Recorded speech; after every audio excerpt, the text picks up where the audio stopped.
Hey guys, it's Sub Software here, and today we will be reviewing the latest version of the Oracle Virtual Machine VirtualBox software. So let's get into the video. So let's start off with a small introduction on the Oracle VirtualBox software. The Oracle VirtualBox is like a small computer inside of your computer. Let's say you want to test out a different OS. You can always install it in the Oracle VirtualBox. You can also try several other stuff. However, I've only been trying Windows XP and other types of software. So now let's get into the app. So here we are in the latest version of the Oracle VirtualBox. Now, today I'm just going to be reviewing the whole thing. I haven't learned too much, and I will be doing a video on how to try Windows XP on the Oracle VirtualBox. I also will be doing a tutorial on how to use the software and several more. So now let's talk about the whole UI. Over here you get a small set of tools where you can start stuff once it's selected and add new types of computers or whatever. Now you also get files, machine, and all of this stuff. You can also get the new tools where you can import services and stuff. You can change your preferences. You can export appliances and just do the new or add thingy. Now let's talk about what VirtualBox actually does. So here I've downloaded Windows XP, the whole software, on a 550 megabytes small computer.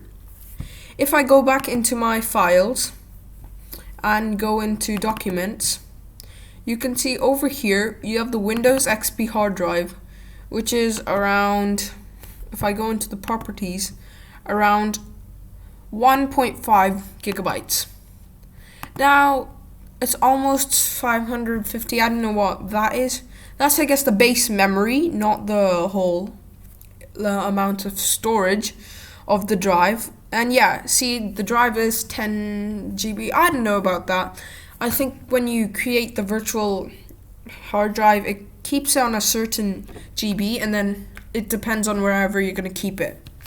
So let's talk about what it actually does.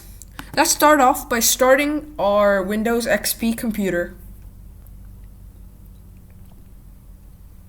As you can see, it started off my computer, and now it's the exact same Windows XP startup. It's kind of like an emulator, no web-based thing, but here I have two of my sign-ins, and as you can see, it works perfectly fine. You have the whole OS with all the old internet. Like over here I can go into google.com. It's got the old Google. However, trying out stuff here, let's search up Subway. It shows up some old stuff. However, it will show Subway and all. But let's say I want to go onto the home of Subway UAE, and it will show the secure connection. However, later it won't display it because apparently the servers of this old web browser are currently not available. So whenever it tries to connect back to the server and bring it up, it's unsuccessful. However, just getting the OS for, well, memories is amazing. You can play all the old games such as 3D pinball and all of this stuff. You can, if you want to, give the whole computer or give the whole VirtualBox all of your storage and totally move over to Windows XP. However, I think I would not do that because of all the security updates and all of that stuff. So now let's just go and turn off the computer. And as you can see, the OS will shut down. It will also shut down your computer. However, now, yeah, as you can see, the computer has been shut down, but your computer will stay on. That's what the Oracle VirtualBox does. Now, to try different stuff and all that, you can use this VirtualBox and make as many computers as you want. Let's start off by creating a new virtual machine. Let's name it Windows 10. Now, I'm not a professional in making one of these. However, you can get different types of OSs like Temple OS or several others on GitHub and other websites. Then once, let's say I want to give the memory around, let's give around 500 megabytes of memory to the VirtualBox. We will set the version to Windows 10. And that's where my machines folder is going to be. And let's create it. Oh, also one more thing. You need to select create a virtual hard disk now. So let's create that. You can choose the file size. I'll keep it around 1 GB.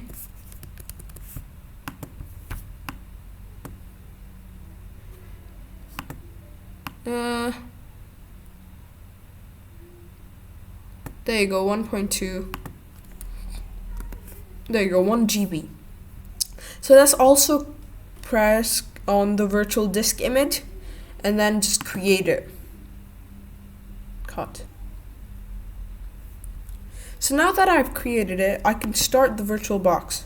However, it should show up with a small window and then ask me for the files. Here we go. You have to select the startup disk, which is mainly the OS.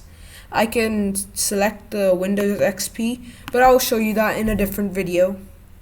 Now I can search or add a different OS from CD, such as the Temple OS. However, I don't think it's going to run here. So as you can see, I've tried booting up Temple OS. However, I do not know how to do it. So I've put myself into a continuous loop. I'm just going to exit out of here. Okay, finally, we're out. We can also discard this and probably just remove it. As you can see now, okay, 3, 2, 1, go. So I can also go into the settings, which now let's talk about. You have all the system, display, and all of this stuff. You can even install OSs such as the latest Mac OS. Probably not Big Sur, but most likely Catalina. There are several videos on there. However, trying to delete one, I'm still not sure how to. You can probably go into the machine and remove it. You can delete all files or just remove it. However, I'll stick with deleting all the files. So that's just a simple review of the VirtualBox and how to easily use it. Now let's move on how to download to it.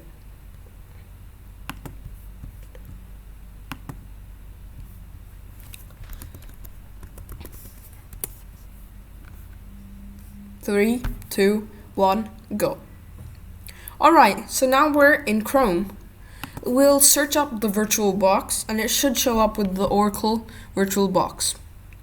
Now, the latest version was 20 days ago on 5th June, which is the 6.1.10 release. Let's straight go to downloads.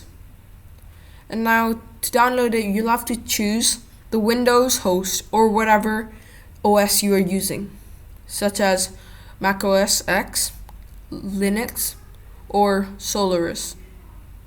Once you press that, it should take a fair amount of time to download the app. So that's a review of the Oracle Virtual Machine VirtualBox.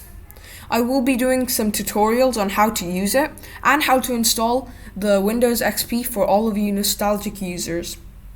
I think that's just a small nice review, and I'll be sharing some more videos on this topic. And I think that's it, guys, for today's episode of the software series. I will see you later, and I hope you have a good day. Bye.